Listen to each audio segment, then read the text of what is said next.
کہ افغان طالبان رجیم کے آمرانہ اقتدار میں نئے فوجداری ضوابط کے ذریعے جبر کو ریاستی پالیسی کا درجہ دے دیا گیا۔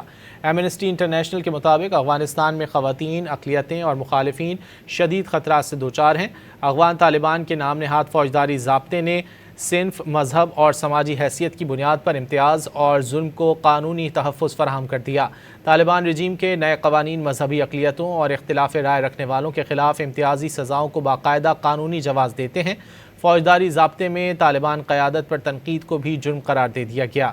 نام نہاد فوجداری قوانین نے خواتین کے خلاف تشدد اور امتیاز کو قانونی شکل دے کر انہیں سماجی زندگی سے بے دخل کرنے کی راہ ہموار کی۔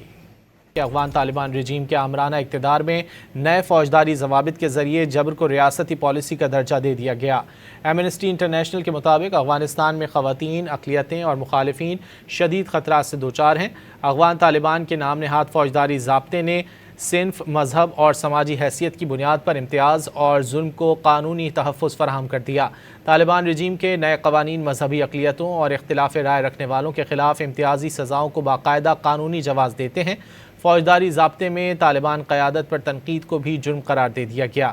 نام نہاد فوجداری قوانین نے خواتین کے خلاف تشدد اور امتیاز کو قانونی شکل دے کر انہیں سماجی زندگی سے بے دخل کرنے کی راہ ہموار کی۔